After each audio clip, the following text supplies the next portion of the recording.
PVSM, AVSM, VM, ADC, Chief of Air Staff. The Air Chief Marshal has commanded a frontline fighter squadron and 2 important fighter bases. Some of his notable assignments include Assistant Chief of the Air Staff, Air Defense, Assistant Chief of the Air Staff, Personnel Officers, and Deputy Chief of the Air Staff, where he spearheaded several major procurement cases for the IAF. He later was Air Officer Commanding-in-Chief of Western Air Command and Vice Chief of the Air Staff before taking over as Chief of the Air Staff on 30th September 21.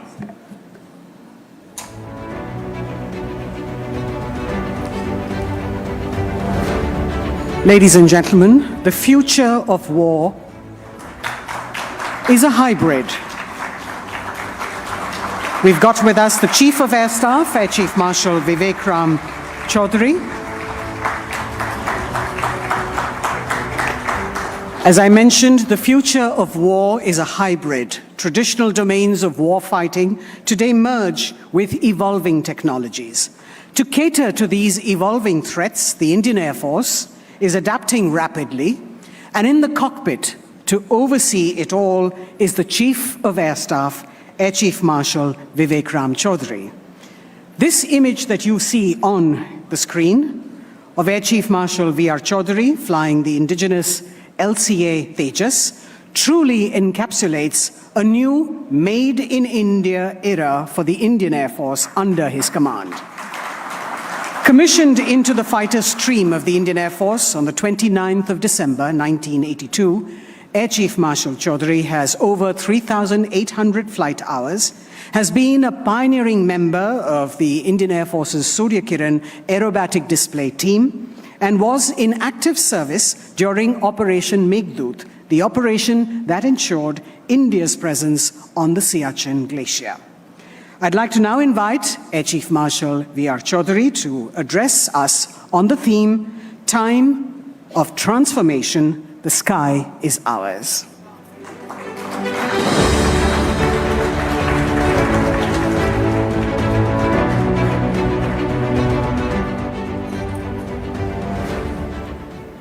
Good afternoon, ladies and gentlemen, and thank you, Rini, for that kind introduction.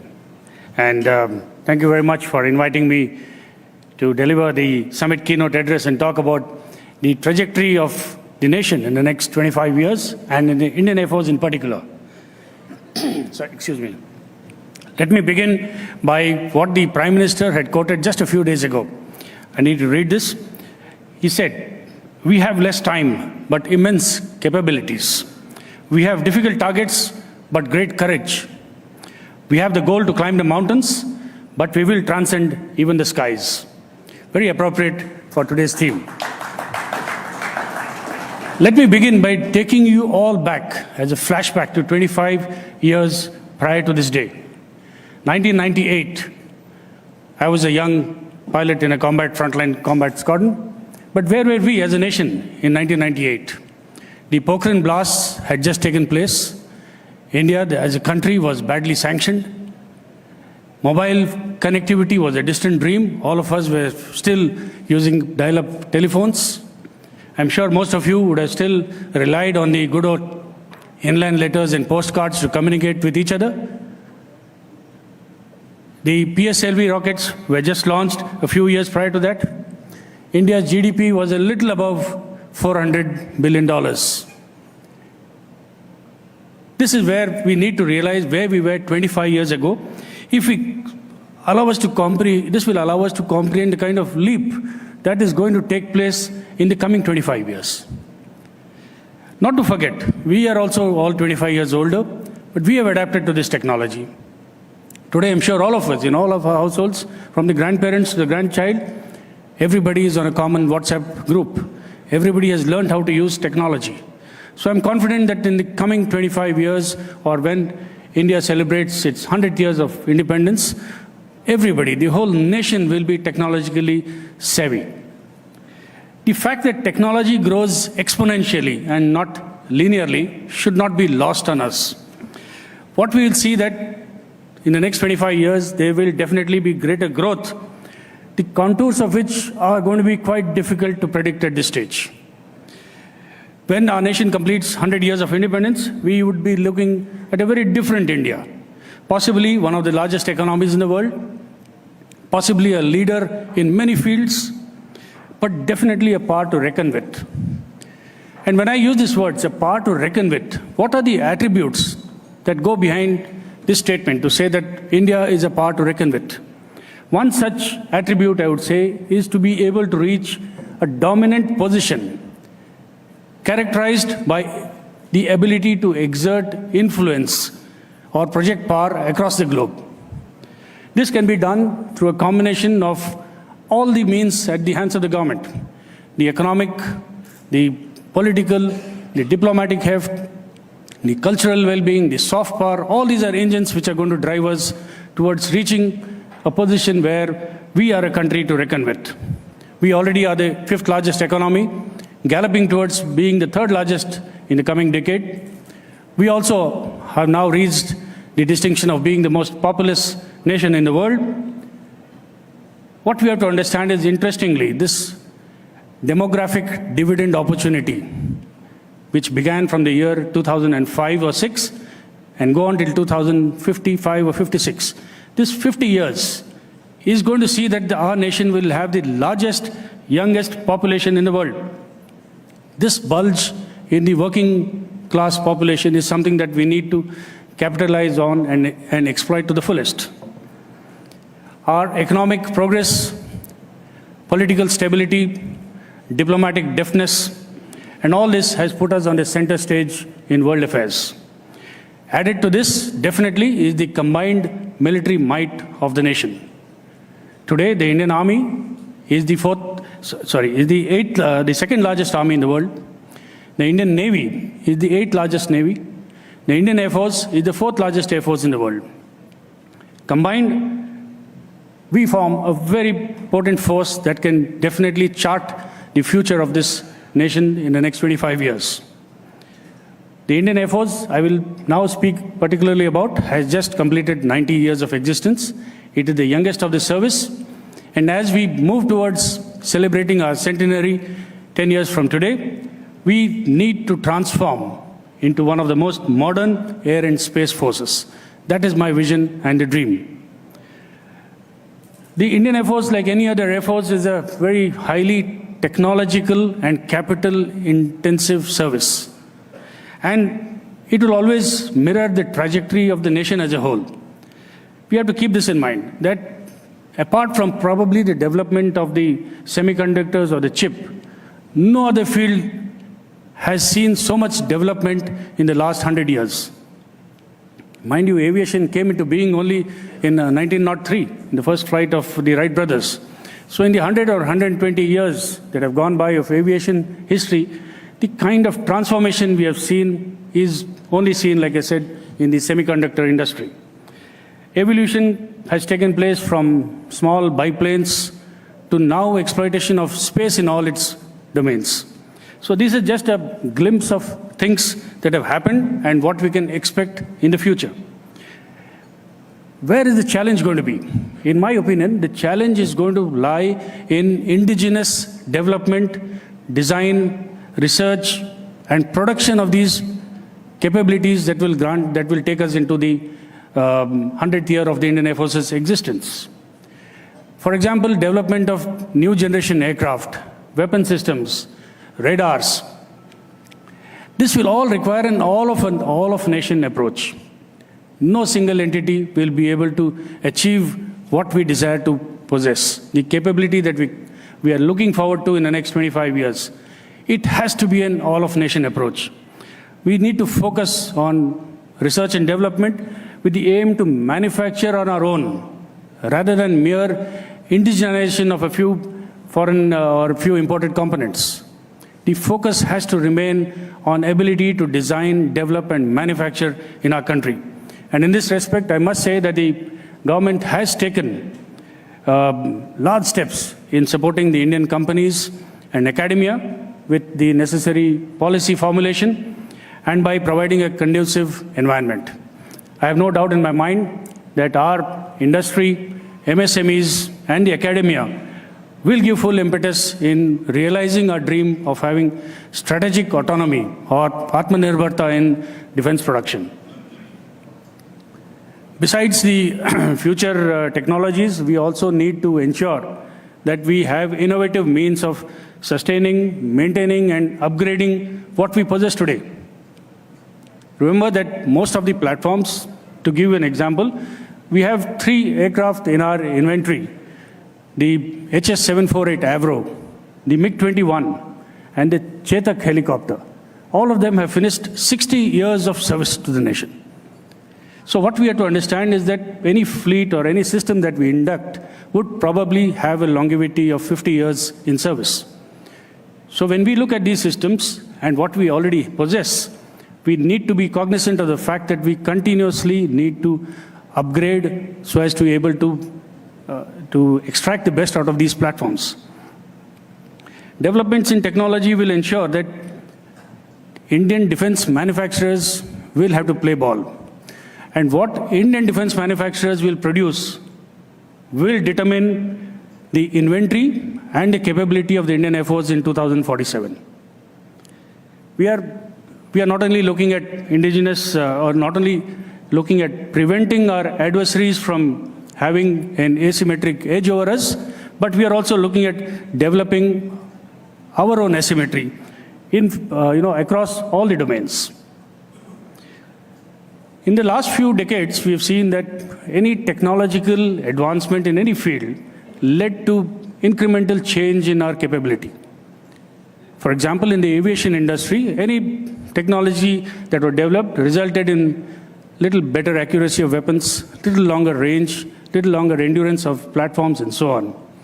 But today's technology, the way it is galloping, with the help of artificial intelligence, robotics, battlefield of things, Internet of Things, the changes that are going to take place are not going to be incremental, not delta changes. They are going to be huge. This application will have the potential to completely transform the way we fight and win future wars. While it has always been heartening to see that our indigenous defense capability is able to meet up with our present demands, we have to ensure that they imbibe and infuse these technologies in all the future productions.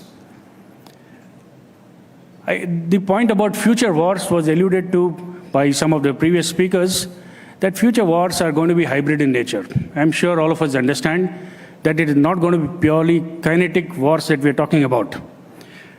Any conflict in future will be spread across multiple domains, from the conventional to the subconventional, from the kinetic to the non-kinetic, from the lethal to the non-lethal.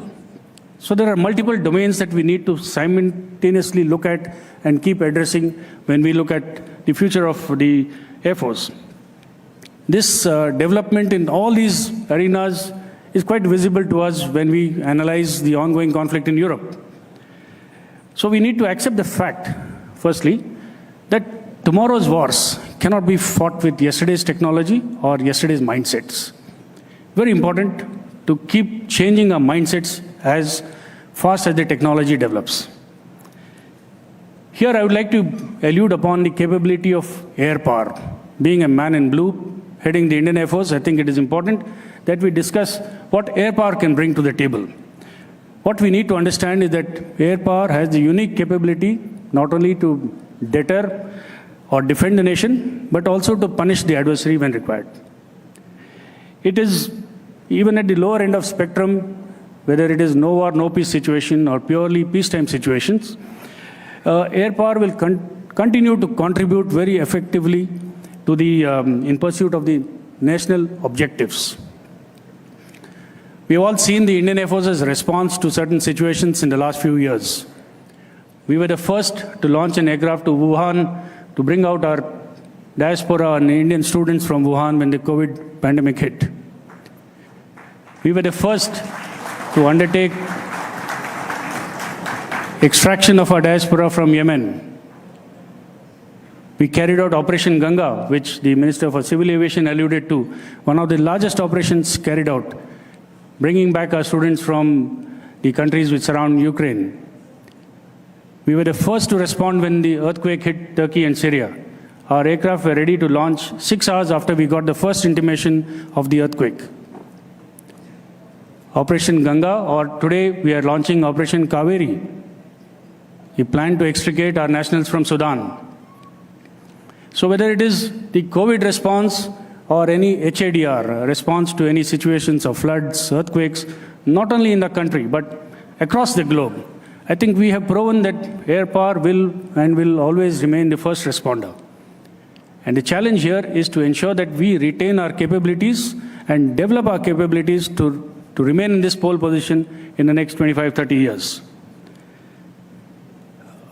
When it comes to the operational side, we need to understand that Indian Air Force has the capability of undertaking not only independent strategic operations, but also operations conducted in conjunction or coordination with the other services and arms of the national security apparatus. We clearly understand the requirement to conduct joint planning and joint execution of operations in any future battle. We have recently updated and published the Doctrine for the Indian Air Force, the third edition of the Doctrine for the Indian Air Force, basically to keep it relevant for the kind of conflicts that we anticipate in the coming decades. The next step would be to use the doctrinal aspects, our operational experience, and the trained manpower to develop new concepts of operations and new operational philosophies. We are also very cognizant of the fact that no single service can win any war alone. It always has to be a joint effort, and we are fully cognizant of the requirement of contributing in every way of carrying out joint operations. In the fog of any war or battle space, what we have to remember is that the winner is the one who has a clear picture, not only of the disposition of the enemy's forces, but also knowledge to some extent of the intentions of the adversary. How do we get to know the intentions of the adversary? This is one thing which we keep very close to our heart. As the chief or as the commander of the forces, people will know through open sources what kind of resources I have got, how many aircraft I have got, where are they deployed, what are the weapons. But what the adversary will never understand is what are the intentions. What I have in mind, how am I going to apply this power? Here I find that we are able to capitalize on some technologies to be able to read the adversary's mind based on the deployments, based on the patterns they're following, based on the training exercises they carry out. This is a futuristic goal, not only to decipher the deployments, but to decipher the mindset of the adversary's leadership. For this, we have, our network-centric capability will form the essence of all this. When we talk about network centricity, there are three basic elements. One is the sensors. The sensors are the radars, any other electro-optical sensors, can be ground-based, can be airborne, and so on. Then we have the shooters. Shooters could be manned, unmanned, could be surface-based, air-launched, and so on. And in between, we have a decision maker. The idea is to get all of this networked on the same grid. Today, I'm proud to say that we have a fairly robust ground network which connects all these sensors and shooters. What we look for in the future is to have a similar airborne network and a space-based network, and thereafter integrating all these networks into one common grid, so as to be able to assist the commander or fielded forces to be able to take decisions based on multiple inputs. Today, the challenge we face is once again the large number of data that we get from the sensors. To be able to process it and take a decision is getting more and more difficult by the day for a human being. Here is where we are looking at artificial intelligence and machine learning to come to our aid. Decision support systems is the need of the hour, and our focus will remain in developing more able, more robust decision support systems that will form the backbone of our networks. Space has also been alluded to by the Honorable Minister of State for Space, I think the second talk this morning, and there's no denying the fact that space remains the ultimate high ground, and our aspirations are to transform from being an purely Indian Air Force to probably an Indian Air and Space Force in the future. development and utilization of all space-based assets, whether it is for position, navigation, timekeeping, reconnaissance, or communication. We not only need to exploit the best that is available, but we need to keep thinking futuristically. To draw you back to a famous author of the 1950s, Arthur Clarke, in 1951 had predicted what the utilization of space could be. We are seeing some of it turning into reality now, 70 years down the line. I think we need to develop this kind of clairvoyance to be able to determine what we are going to need 50 years from today and start planning for it. There is a flip side to this. Easy accessibility to high-end technology can give new challenges. We have seen the harassment caused by drones in the Middle East in the last few years.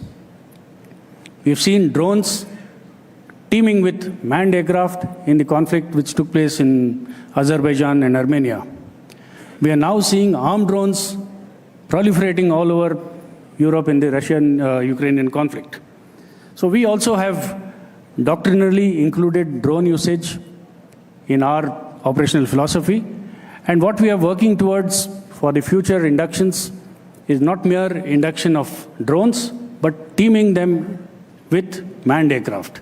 So in future, what we see is that every manned aircraft will have a team of unmanned aircraft going together as a larger formation.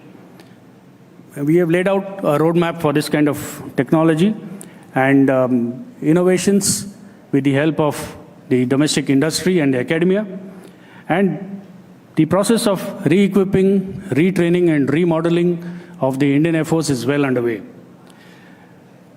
So what will be the future contours or roles of the Indian Air Force as we see it? The list is rather long, but I will dwell upon a few important bullet points.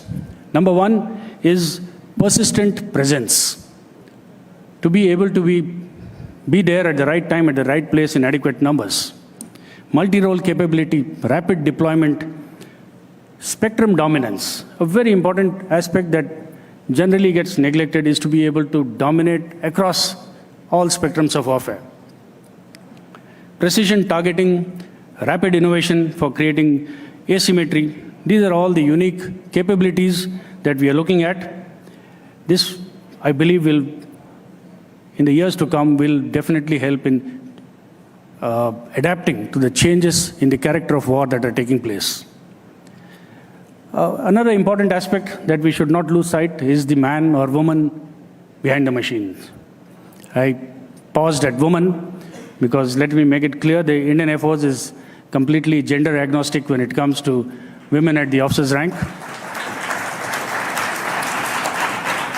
And we have the largest percentage of women officers amongst the three services today. But the need of the hour is to be able to multi-skill this manpower that we've got. So far, our focus has been on straitjacketing their training, their branches, their trades, their qualifications, and so on. Now we have taken big steps in multi-talenting or multi-skilling these talented youngsters. We find that everybody has got the ability to learn more than one skill or one trade. And this is what we need to capitalize upon. We are cognizant that in future we will be a lean and a mean force capable of handling more than our mere core competency. On the whole, I think all of you will agree that post the Balakot and other operations, we have demonstrated our capability and, more importantly, the will to be able to respond at a level that we determine which is appropriate for our nation. But what is important is that we, the men and women in uniform, are the cutting edge of this ability of the nation. And it is behoves on us to ensure that we keep this cutting edge sharp at all times. I'm sure when you think of the Indian Air Force, all of you look at fighter aircraft, fast jets, huge transport aeroplanes, or nimble helicopters. I agree, this form the bulk of what we are here for and what we do. But what we have to look at for the future is having indigenous platforms. We have made large steps in inducting the light combat aircraft in its various avatars. We have given our full support to the development of the advanced medium combat aircraft.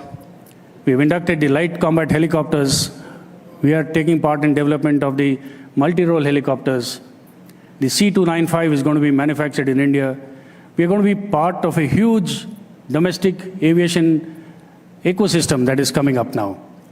So apart from looking at just these mere assets of aeroplanes, what generally is not seen is what goes behind these operations.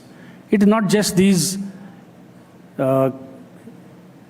platforms which are used for kinetic action. To ensure success of these platforms, there are huge number of enablers or force enhancers that we continue to focus on. I had mentioned about networks. Network is one such thing. What we are looking at is secure communications, which are powered by 5th and 6th generation software-defined radios. We are looking at post-quantum cryptography compatible equipment. We are looking at miniaturized electronic warfare equipment. We are seeking multiple satellite-based or airborne data links, along with significant enhancement of the capability for carrying out continuous and persistent surveillance and recce over the area of interest. All this can be made possible if all the users work in synergy with each other and with the researchers, developers, and the manufacturers. And when I say we, I don't mean the Indian Air Force. With the permission of the Army Chief and the Navy Chief, I can say with confidence, when I say we, it is all of us in the armed forces that we have to work together. I think the topic chosen for this seminar could not have been more apt. Ladies and gentlemen, transformation is an ongoing process. It appears to be ordinary, but when we look at it, transformation in depth, we find that something extraordinary is always taking place. We need to capitalize on what is this little extraordinary thing that is happening. Where can I put my shoulder to it and ensure that that happens at a faster pace? And that is what is going to propel us into our 100th year of independence in 2047. On that note, I would like to wish all the participants all the very best of this summit. I'm sure the discussions and brainstorming will produce ideas and concepts that will truly make us a world leader 25 years from today. Thank you and Jai Hind.